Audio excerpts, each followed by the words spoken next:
Hello, everyone. I'm Sandra Bargman, and welcome to the Edge of Everyday, streaming on your favorite podcast platforms and at maximizeyou.life. Are you a change maker? Do you walk between worlds, between cultures, between systems? If you answered yes to any of these questions, the Edge of Everyday is the place for you. In a nutshell, this podcast is about pushing boundaries and exploring rough edges. Through conversations and shared stories with friends and colleagues, it's my hope that we can begin to understand our edges. And what I mean by edges is those places where we are fearful, those places where we are resistant to change, those places where paradox and contradicting identities live in our beliefs and in our understandings, both individually and collectively. We live in edgy, challenging times. We cannot keep looking away from the ugly, from the difficult, and silence is no longer an option. Life isn't black or white, it's both, and I want to talk about that. I want to face the tension of paradox, and I want to engage in the hard conversations. I want to explore the rough edges between our light-filled brilliance and our dark, shadowy corners.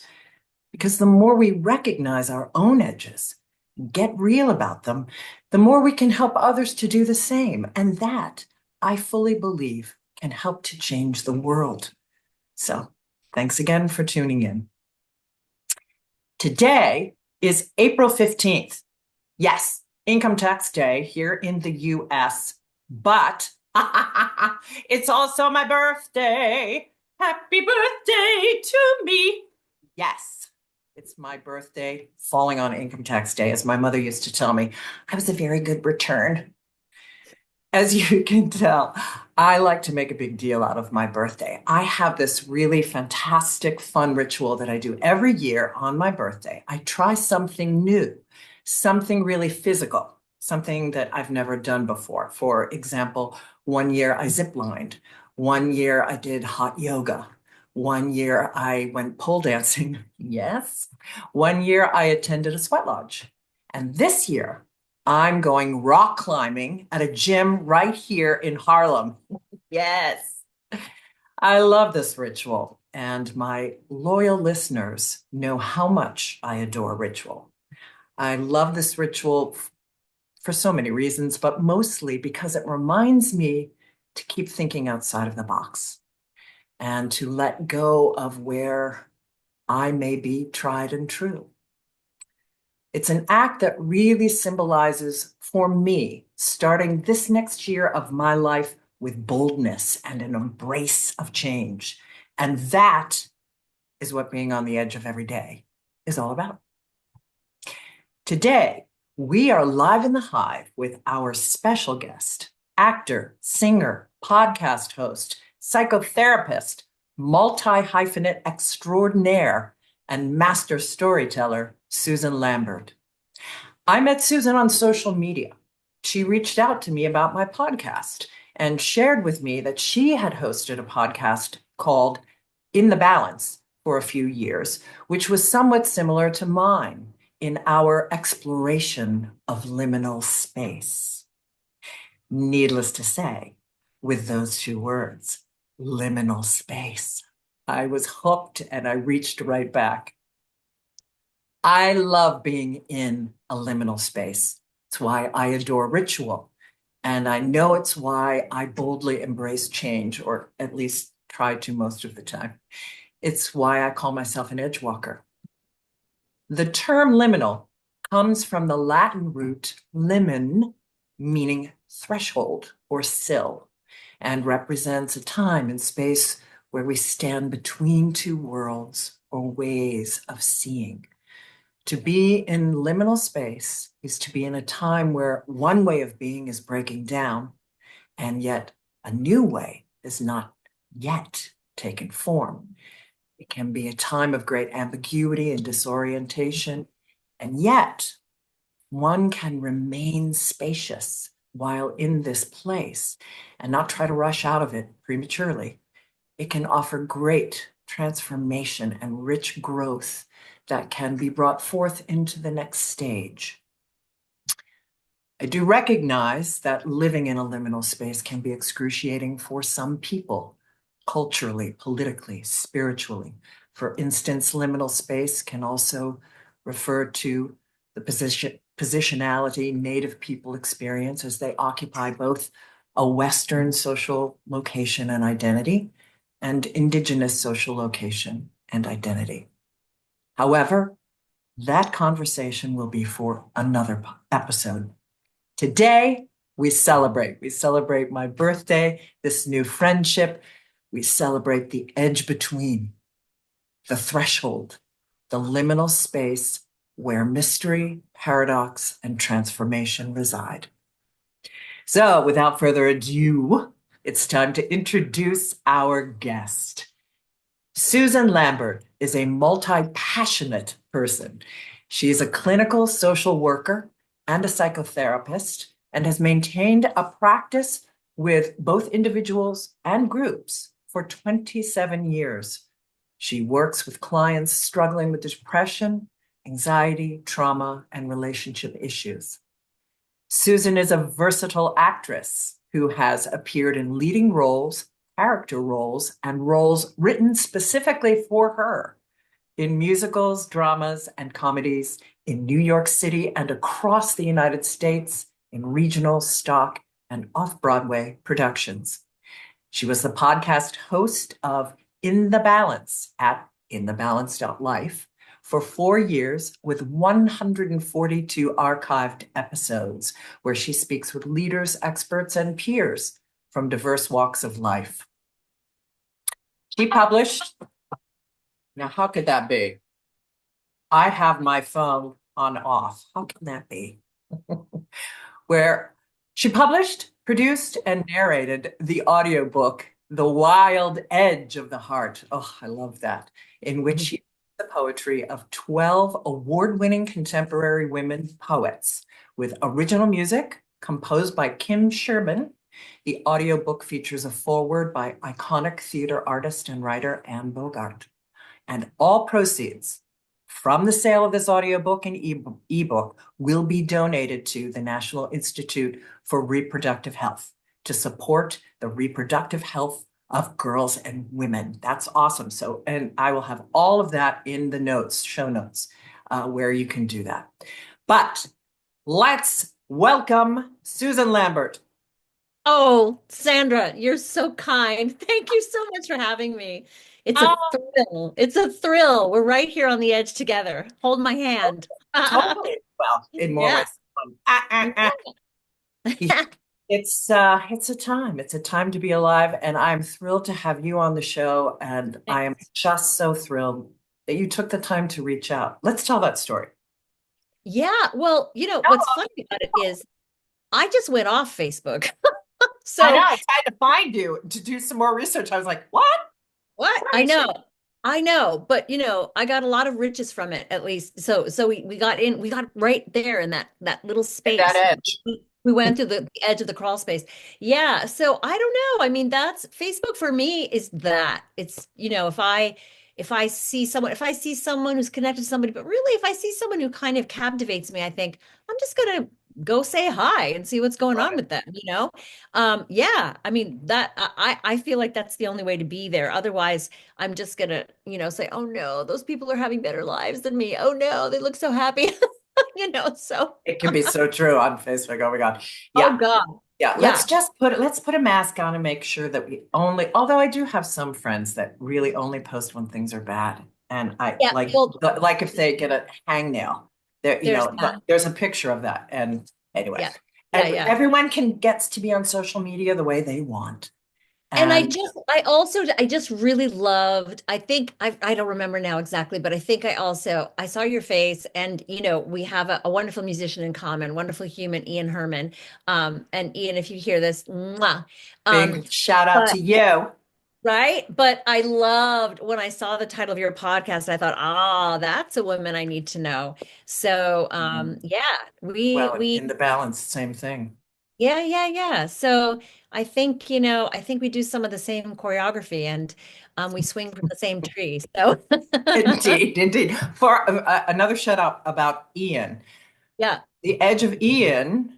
a musical directed and arranged my solo show, The Edge of Every Day, that the podcast was created off of.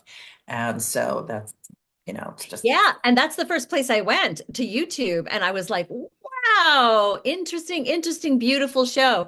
So, oh, oh, yeah, that's yeah, nice. Thank you. Well, okay, so let's dive in with my first question that I like to ask sure, all of my guests. yeah. What identity, Susan Lambert, do you lead with?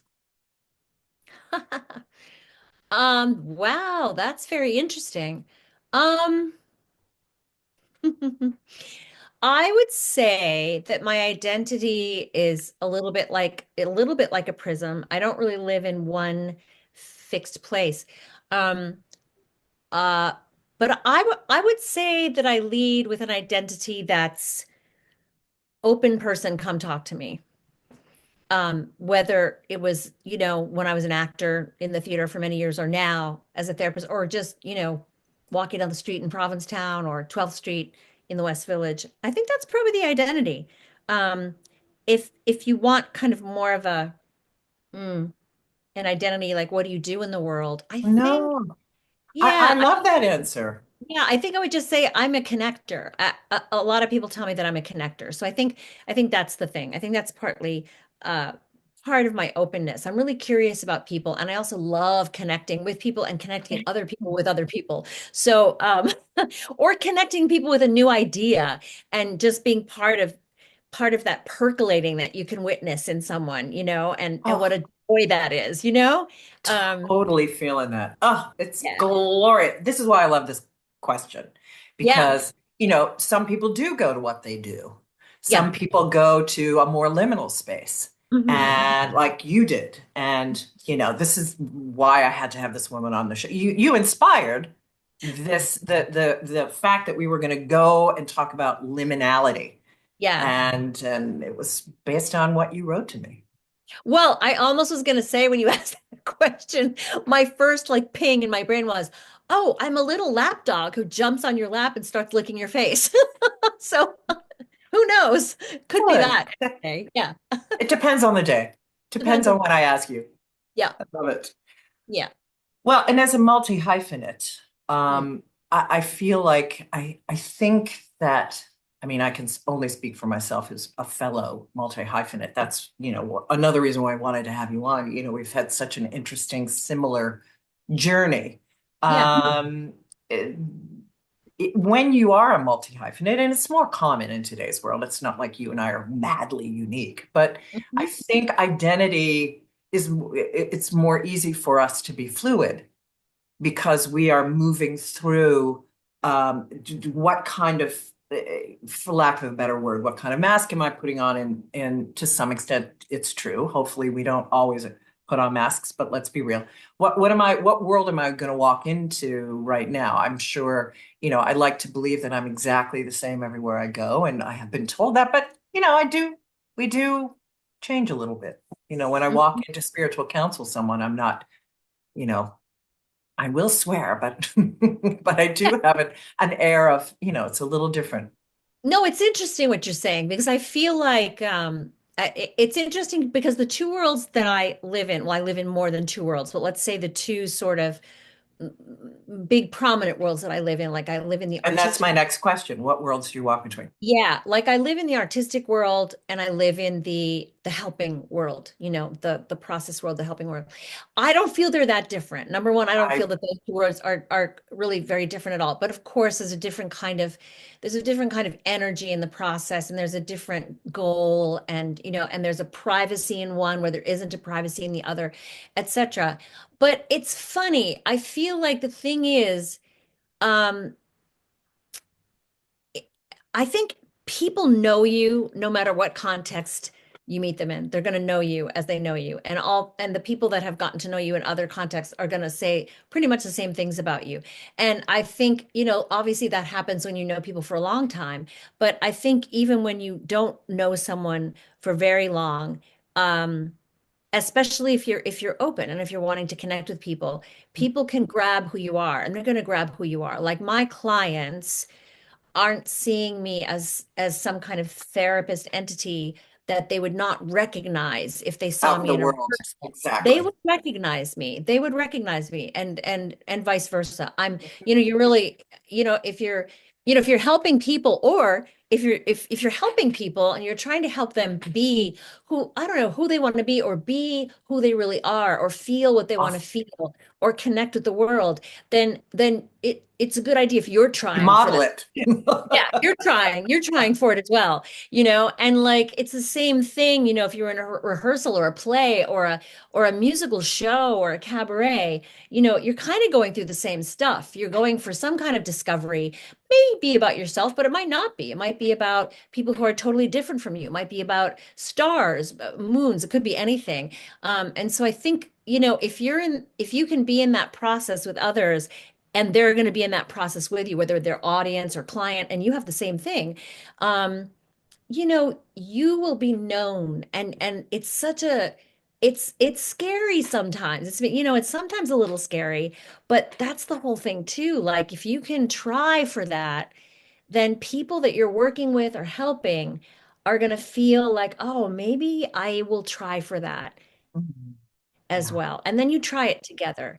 And you learn a lot with each other through the mistakes that you make, through the fears that you have about it, not through mastery or being like amazing or expert at anything. I feel like we learn a little from that, but I think we learn most from all those vulnerable places that we share, which you talk about. Yeah. I Hmm. would so agree with that. That's just, it's so lovely and so true. Yeah. So, when did you, I mean, I want to dive into, yeah, there's so much I want to unpack with you, Susan Lambert, but we only have an hour. So, Go. I'm going to start with, before I get into how you moved into becoming a therapist, for the sake of liminal space, when was it that you caught, like, I had an out of body experience at the age of 6 when I knew that I was in a liminal space. I, of course, didn't use that word back then, but like, have you always known that you loved being in liminal space, or was it, or do you recall the moment you sort of recognized it? I I don't know what I recognized when I was that little, but I think inching towards middle school, so maybe around 11 or 12, I think I started feeling a kind of, what's the word? Like that I was on sort of a soft trajectory around my daily life, a kind of motion that I started to feel to create or to ask someone to come over here and do this. Like as a kid, something as small, but it wasn't small to me at the time when I was like in the fourth grade. And we had moved to New Jersey and I didn't like it. I didn't know anybody, and Christmas came up and I don't remember how it materialized, but I got these kids to do this little Christmas thing with me, and I got people to give me like those what are those hats that are all puffy with fur and the little muffs that you put around your hands that Oh, they have the polka dots. I think it's kind of a 60s trend. Wasn't the 60s though. I mean, so I don't know. And we got this little tiny organ thing, and then we were just making up Christmas songs because we didn't have any sheet music. And it just, and it, I don't even remember. I don't, was probably very, very edgy. I talk about rough edges. There were rough edges in that one, man. But I don't know. I remember lying in bed and just feeling like, yeah, and then, she'll move over there. And like nothing really probably was happening, but I had the idea that we were all kind of moving. So I think I felt it as motion first. And then as I went along, I think I readily from maybe 12 or 13 on felt music just flood my spirit like the best, most perfect ocean you could ever swim in, and you never had to get out, and got on a stage and played characters and felt like you could, open your heart to an auditorium of people, and they were quiet as mice, just wondering what was in there and climbing in with you. And at the same time, I was teaching sixth graders, how to act, I guess, at my school. So I really, honest to God, I really felt about theater from the beginning, like this is a way for me to connect with people one way or the other. I'm going to teach or learn. I loved getting lessons, I'm going to teach. I loved my lessons, teach or learn, or just open up and give this here, take this. Mm. So, yeah, so it all felt like a very, yeah, like one of those, like if you were in one of those performances where they have the fabric going up and down across stage, and if you could just get on there and you were just sort of riding on it, Love it. it, yeah, that's how it felt then. Yeah, totally. Yeah, interestingly. Yeah. I love the motion piece of Yeah. that. That's really lovely. Well, and my experience at age 6 was on stage too. I mean, I feel like an actor. Please, I started a company about this, Sacred Stages, where, it's a liminal, very Right. liminal space on stage where you are, channeling something. Yeah. You are between two worlds. Right. And I was 6 years old. I did my first play, and I remember turning and looking backstage and then looking back out into the dark with the spotlight on me, thinking, this feels more real than real life. Yeah. Yeah. And yeah, and it's yeah, it truly, yeah, the Yeah. being on stage is so liminal. And it feels like a hot spot, and not, if theater people listening to this, I don't mean like getting into the hot spot of the light where it's good for Right. the audience to see you, but it feels like a hot spot. It feels like a hot spring, you Yeah. know?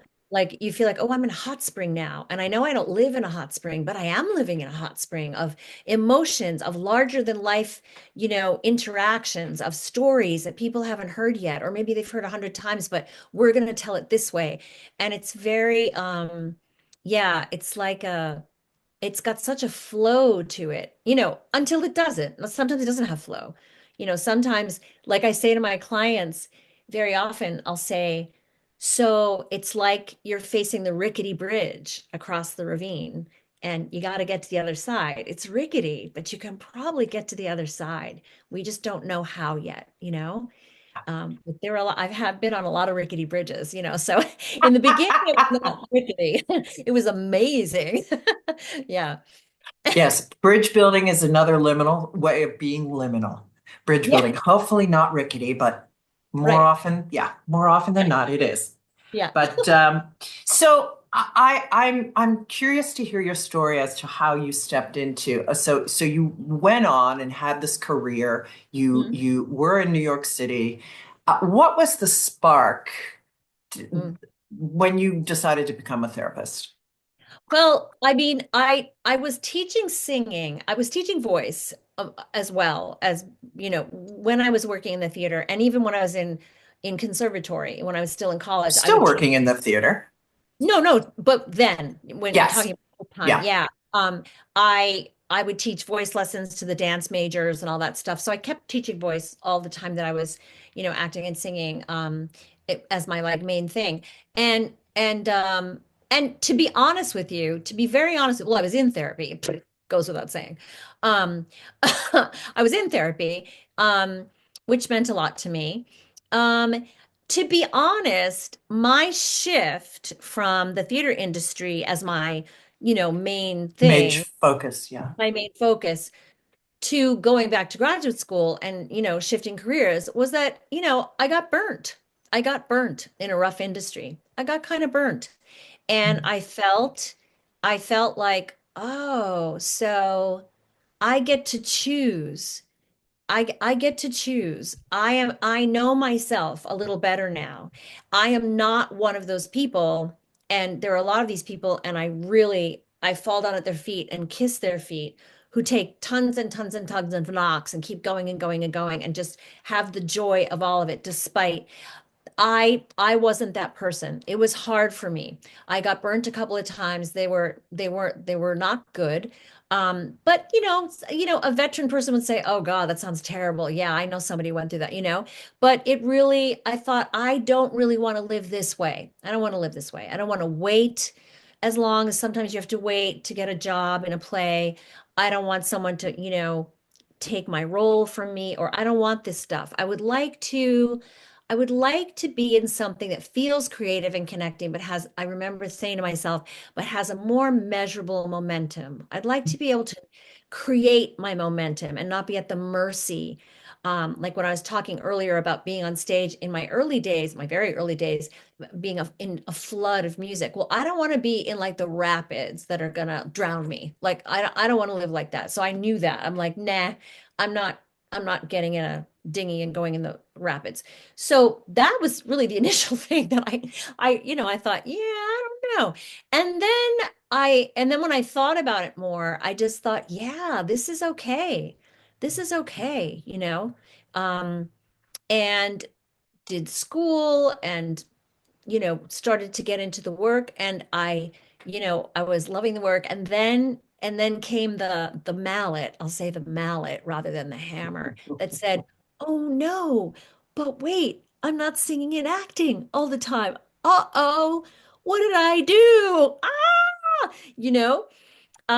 And you have that realization that like it's the industry that kind of kicked your butt that you don't like. It's not the work. And of course that's correct. So yeah, so as you're hearing, so I was tumbling through lots of liminal spaces of Yes. who am I, and am I still me? And yes, I'm still me, but where am I? And where am I going to end up? And how am I going to keep a hold of the parts of me that I really love and that make me cry with joy or just with being moved, and then I just figured out how to do both you Yep. know not like be a Broadway performer and a therapist, no, but I let go of that, and it took a while. I mean, letting go is its own rough edge. That's a hard process, letting go of where you thought you should be, the should, Mm, um but once I was able to let go of that, I started figuring out, yeah, you are still that person. You're just the context has changed. It's just the yeah. context. It's the space. You're in a different space. Yeah. So yeah. I had a line in the original solo piece, The Edge of Every Day, that said, it was the grief piece. This is how I put liminality into my work, which would be a question for you. I crafted the show like a ritual, and Mm, it was not linear. It went down and brought up like a ritual. And the grief piece, of course, was the bottom of the ritual. mm, And I had the line of deaths of many kinds, that I've experienced grief and loss and deaths of many kinds, including the death of who I thought I should be, yeah. Yeah. which is one of the most potent liminal spaces ever. And that Exactly. whole fluid identity thing. Yeah. Yeah. Yeah, so um, yes, my little kitty came down. Came down Yeah, to and be with us. to what you're saying, that's exactly right. And I think that sometimes too, we can all get really hung up on that should, in the sense of, when you're young, maybe when you're young, or whenever you feel that you're in the beginning of something. And for me, it was when I was young. And for you, it was when you were young.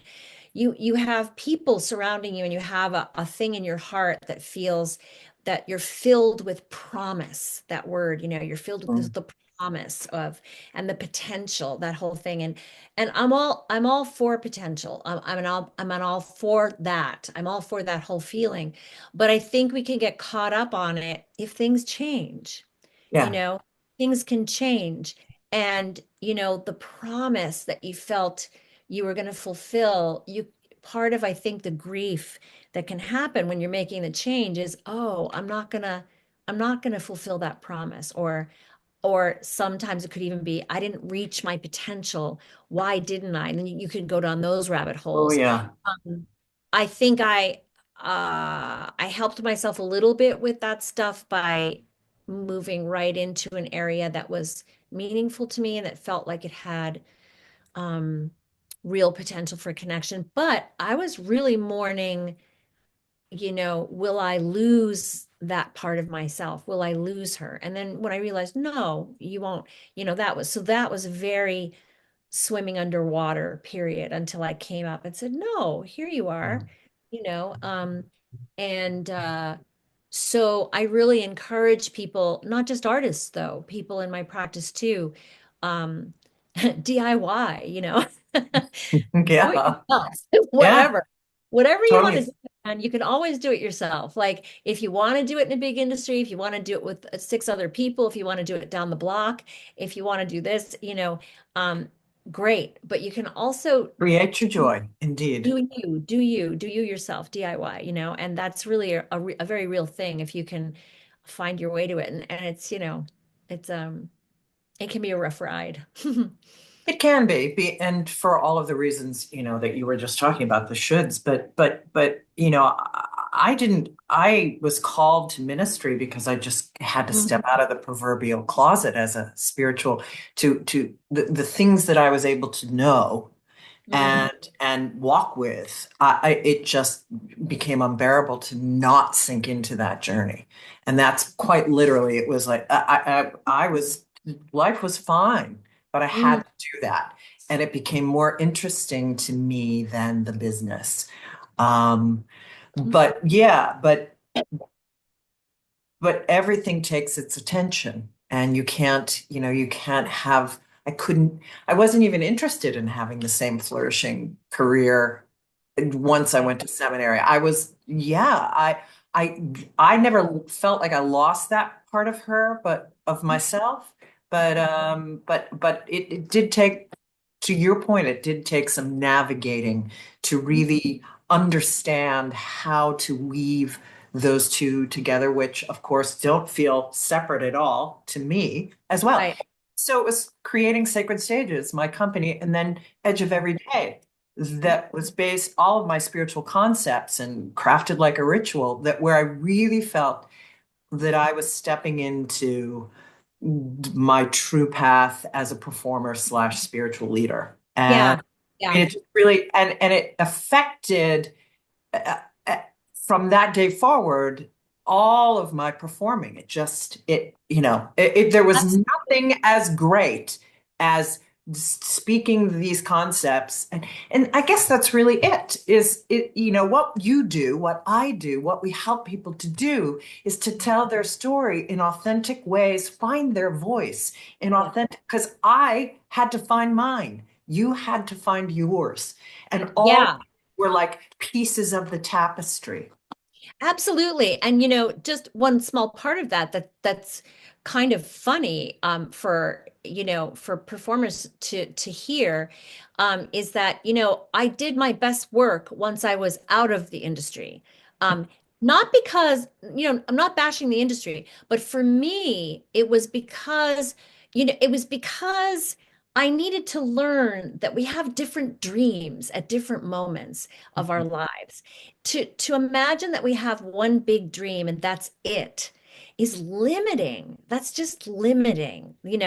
But we've kind of been taught through like books and movies and like culture and stuff that you have a big dream and you find it or you don't. And I think that's changed. I think recent literature and recent movies, it's more subtle and there's more going on. But that was kind of the original thing. And I think that once you realize, yeah, I did have a dream when I was 11. I don't know, somebody famous came to my school and they asked the audience, what do you want to be when you grow up? And I popped up and said, I'm going to be an actress, a Broadway actress or something. And and so later, you realize, oh, I don't care if I'm on Broadway. That doesn't mean that much to me. It's cool. I love to go. If it's a great show, no worries. But I don't have to do it. That's actually not my dream now. My dreams are different, you know. Like Lizzie in 110 in the Shade, simple little things. So she had simple little dreams, like just coming home at night and cuddling with her husband. And so at another point in life, you have another dream. Your dreams can change, and that's all good. That's all good. It's your spirit. It's your spirit speaking to you as you grow and as you make changes. The changes are scary for a little bit, and then you get more used to them, and then you understand them, or whatever your process is. And then you bloom from them. Oh, I love that. I love that. So true. They do Yeah.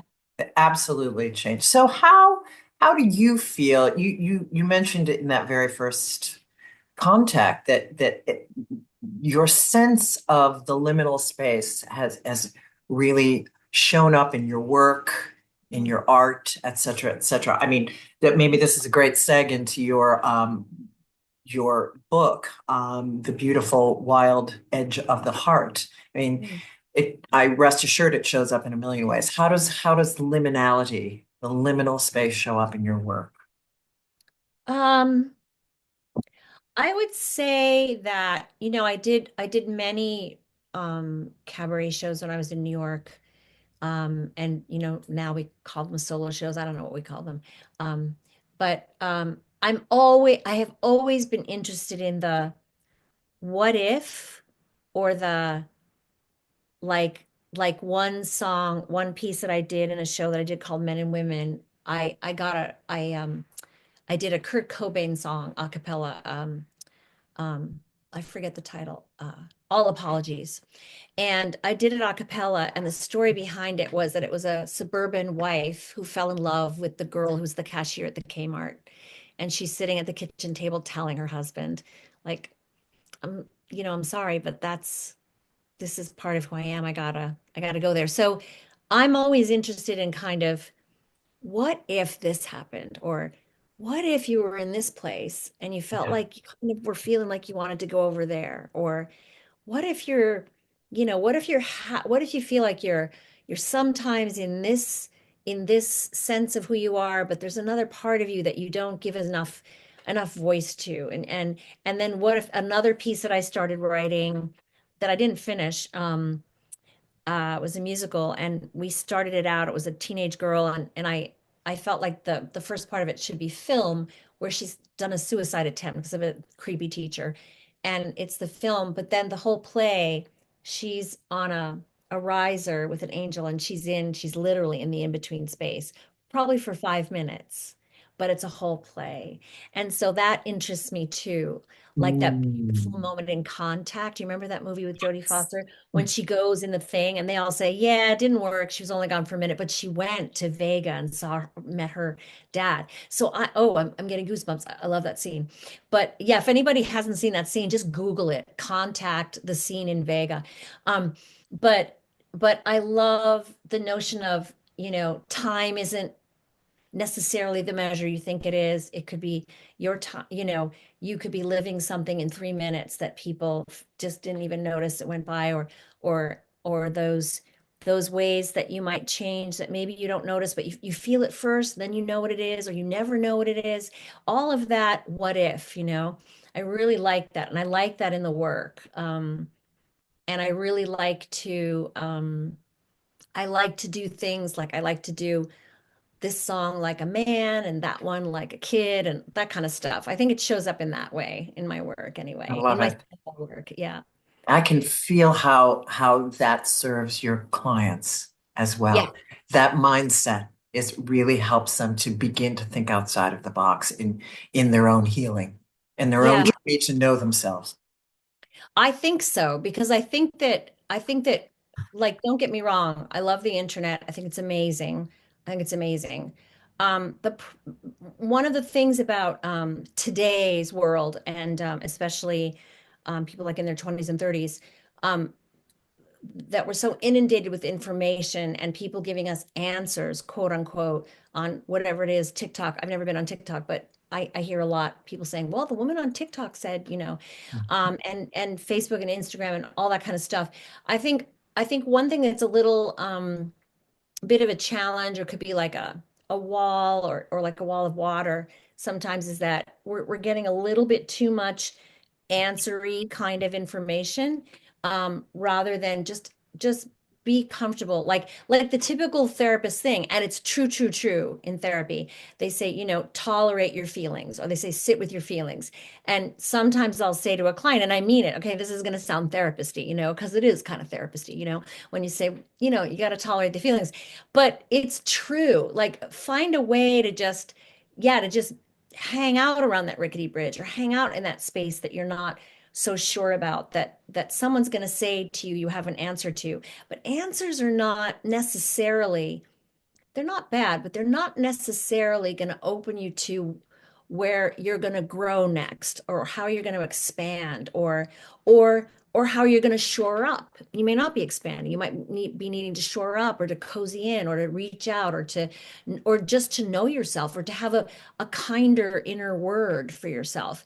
And you're not going to find it if you're thinking, I, people often will say to me like, well, how can I fix that? Or what is the answer for that? And I say, well, we don't fix people. I don't think we need to fix people. And I really believe that, people are people. We don't have to fix anybody.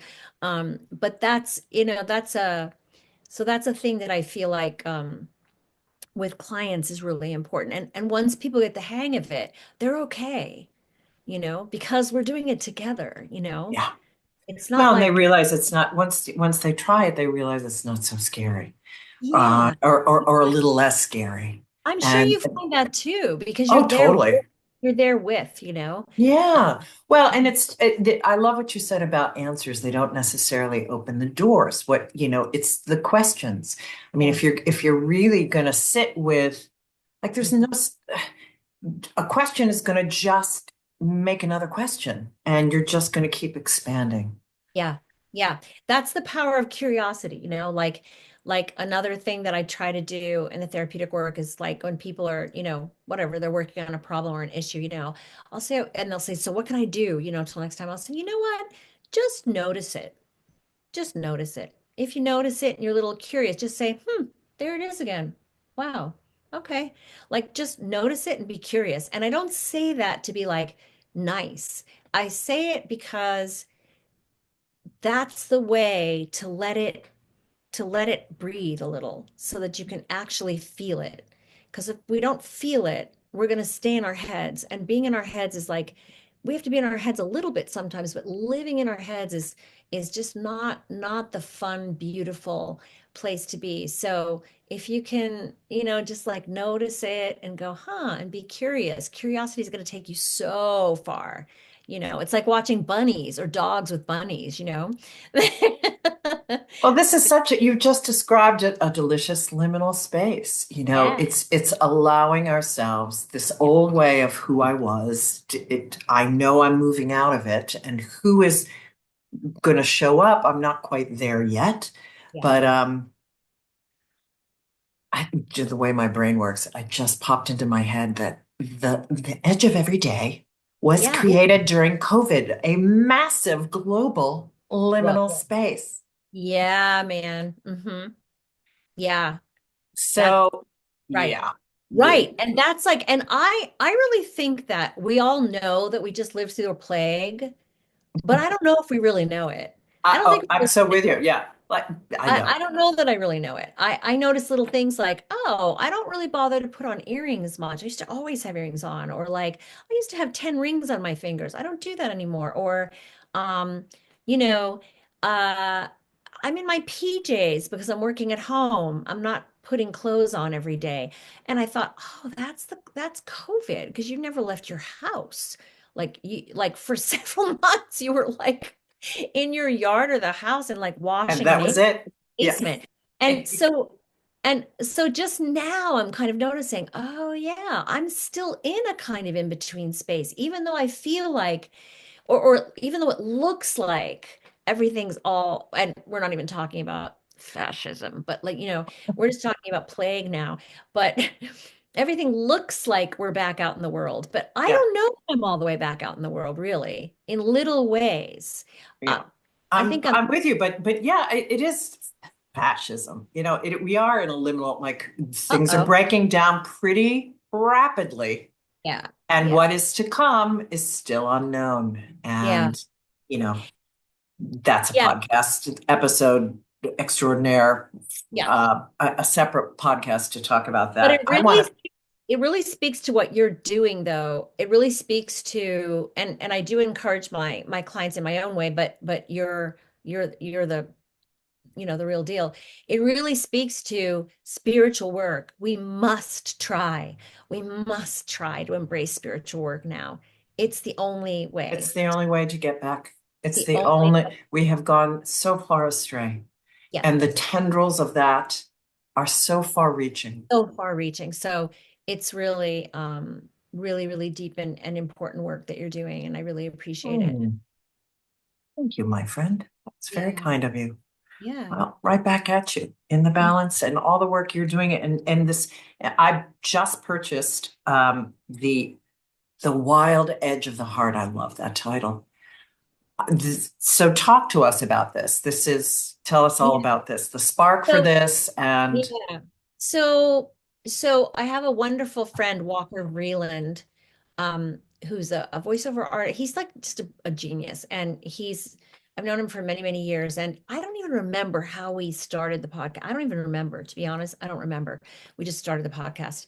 And he, I mean, I chose the guests, like I thought of the questions and all that, but he kind of coached me to learn because he was a radio host for years out in the Hamptons. And uh, he would help me on little things to be, a good podcast, the hosting and stuff.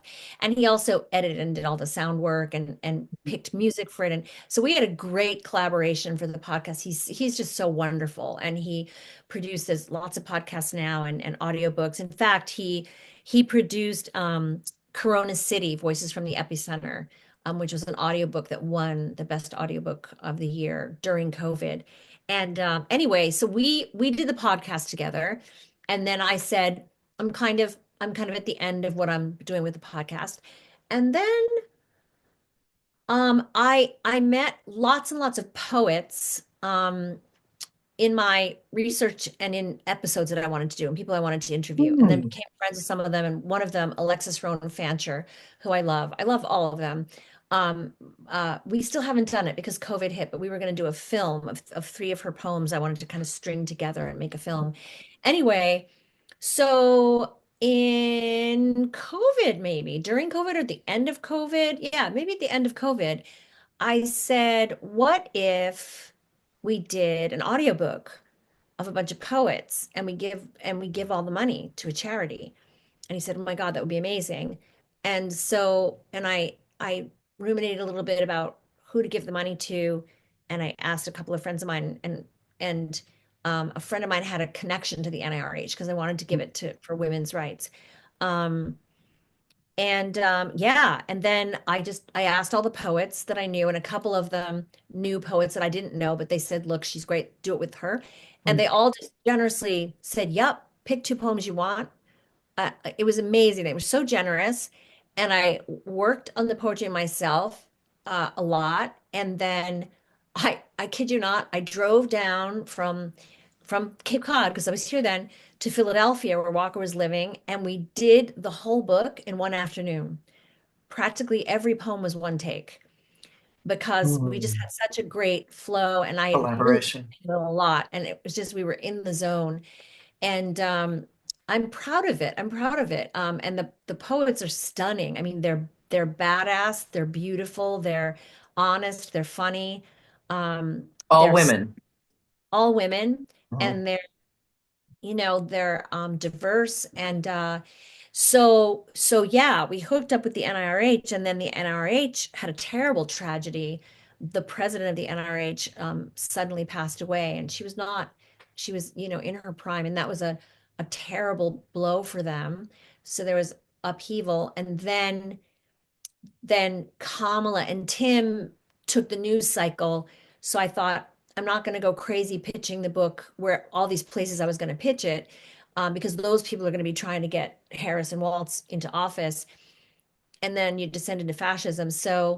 Um, so now, wow. So Yeah. now, um, I mean, we've sold the book, but I want to sell it on a bigger scale. But now I'm sort of again changing my vision. My vision is different now, and my vision is I've got to go very grassroots with how we're going to pitch it and sell it now, because big organizations, first of all, have to put a lot of money into things that are going to take take this coup down, but also. Um, we want to be careful about trying to funnel money to something that could then get shut down, and then the money gets into their hands. So I don't want my money anywhere near them. So I'm going more in a grassroots direction. I'm fine with that, putting it in the hands of people or local organizations, or driving to that state and giving it to those people and that Planned Parenthood, et cetera. So that's how we're doing it. And but I really believe in it, and it was a great collaboration. Everybody was so great. Yeah, Yeah. I bought it. I can't wait to listen to it. Thanks. Thank Yeah. you. Of Yeah. course. Of Yeah. course. Um, so, and of course, it popped into my mind while you were talking, getting it into the hands. Salon. Yeah. You have a long tradition of doing salons, and this I is yet one more thing that Susan and I have in common is yeah. salon renaissance. So, and I've invited her to come to mine, the Plum in the Catskill Mountains, the Plum at Traver Hollow House, folks, to do her show. We're working on possible dates with Ian Herman, said mutual friend. So talk to me about Salon.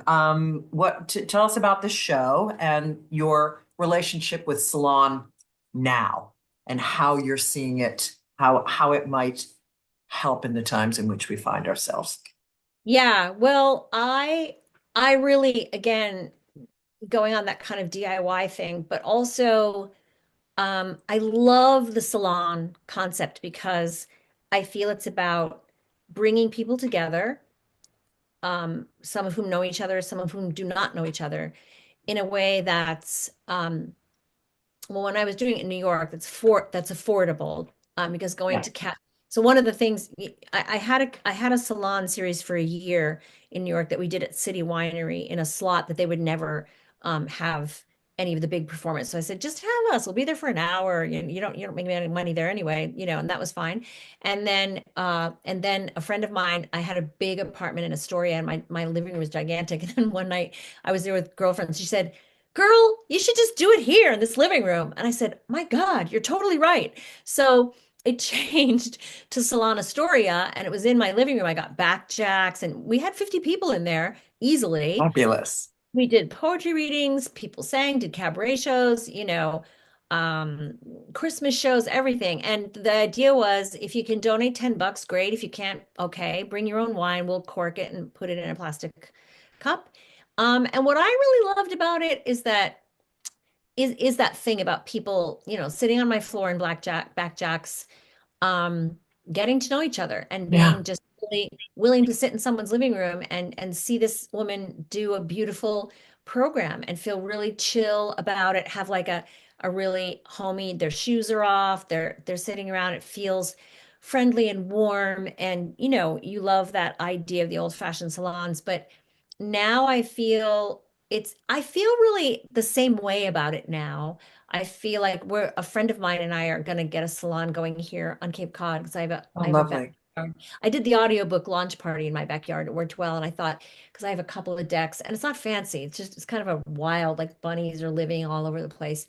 But, um, but And we you could need community so badly now. we do, We and you could do absolutely. anything in my backyard. You could do anything there.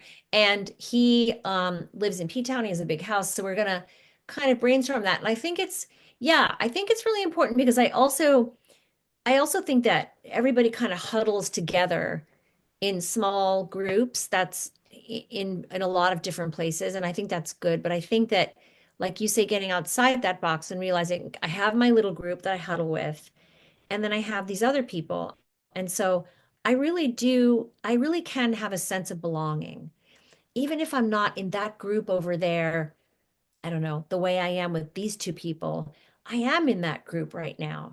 We're all here together. So I do belong. We do belong. We belong together. Ricky Lee Yeah. Jones, we belong together. And that's the idea. We belong together and we really belong together now because we must help each other. We must learn to help each other now if we didn't already have an idea. And sometimes helping can be, I don't know, giving someone a sandwich or hiding them in your attic. I don't know. But helping can also be just come over in my backyard and we're going to sing some songs. Just relax and forget about it all for an hour. It can be anything. I'm going to So I, listen to your poetry. I'm going to listen to you. All going to see each other and yeah, hold each other. Yeah. yes, yes. I just think it's really, that's the way. That's what we can do. And I'm going to do a series in mine. I've been thinking about a regular series for women. Men are allowed, but it's for women. It will be very structured for women. Well, structured, but it will involve some ritual and some Mhm. talk and maybe a bit of work with a book, but something that really engages people spiritually and it feels like a church experience, but reconnects them with nature, etc. That's And wonderful. getting back to the basics, man, and Yeah. building, but first and foremost, community, helping Yeah. each other and building community. Yeah. Yeah. And, artists through time, artists have artists can bring some things to life that can also kind of um, give a glow to that feeling of community too, give a little glow. It's like stepping into warm water that maybe you haven't stepped into before. And that's also wonderful about artists making community. Um, it's not just for other artists, it's for anybody, anybody come and show up. And like you say, it could be like reading a book together, it could be anything. Yeah. Just share So, your heart with me. Just share yeah, your heart and passion with me, and yeah, your cracks and yeah. your imperfections, all the things. Yeah, yeah. We had some Mm. people over the other night for dinner, and it was one of those things where it's not enough people that people go off and have small conversations, but not few enough that it's like eight people kind of in a Yeah. football huddle now in the living room. So it's a little, whoa, we're all right here. Okay. And and a conversation came up, and we're not going to go all into this because we're almost wrapping up, but a conversation happened um that was, I won't even really go into the specifics, but that was a little difficult, a social issue that was a little difficult. And a couple of people said, this is going to sound a little unpopular, and they talked about it. And well, I will say what it was about. It was about trans, the trans people and trans kids, and a couple of people had some reservations. And one of the couples in the room are good friends of mine, and they have a trans kid. So it was, for a minute, it was a little tense for a minute, not even a minute, 30 seconds. And and then my friend said, "Yeah, well, I hear that because I have a trans kid." And and everybody was so I say this because I really want whoever's listening to this not to think that Sandra and I are like kumbaya, like everyone's on the same page and that's we're all going to be in a salon where we all are loving on everything everybody else says, because that's just not the way it goes. Like she said at the Yeah. beginning, it's dark and it's open and it's dark, it's open and it's shut, it's dark and it's not, it's rough and it's smooth. And this group of people navigated this so beautifully. And at one point, like I looked at this woman and I just said, "Hey, I can disagree with you, but this place here is safe and we're here to discuss all the things that are going on and it's all good." And everybody was just in that spirit. And then when I sent a thank you email out, they were all thanking each other for having that really meaningful discussion. And one guy sent an article and a John Oliver episode. So that was to me like the perfect example of, there was a little bit of like, I'm not with this thing. Well, I am, or whatever, but it was not an argument and it was not contentious and it was not aggressive. It was really people wanting to hear from other people and understanding the naturalness of I'm not always going to agree with you, and that's okay. And we're still here having this time together. Can you pass the wine? Yeah. It was so meaningful. I was really sort of Mm. proud of all my guests. I was like, Yeah. "Oh, you guys rock." Yeah. Oh, fabulous. Oh my Yeah. goodness. That's a glorious story. And that's the edge of every day. Yeah.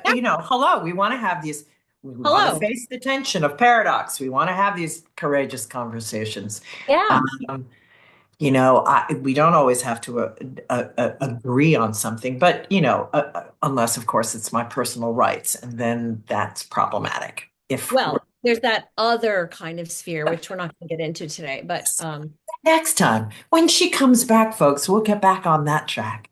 yeah. Well, Yeah. so let's talk about where people can find you. Susan-Lambert.com.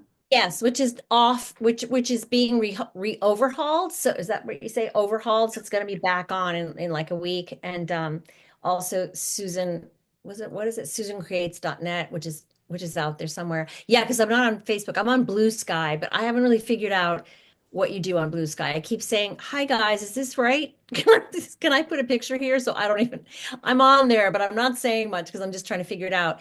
So yeah, if you Google my name, you'll probably see more about me as a therapist. Although you might see stuff about recent productions I've done. I really have no idea. I never look for myself. Um, Where but they you can can find, find me. You'll yeah, find. and your book. Yeah. It's wild, Wild Edge of the Heart, wildedgeheart.com, or just go to wild Amazon, Wild edge. Edge of the Okay. Heart, and you'll see my name there. Don't But go yeah, to Amazon. I Go know. to a bookstore.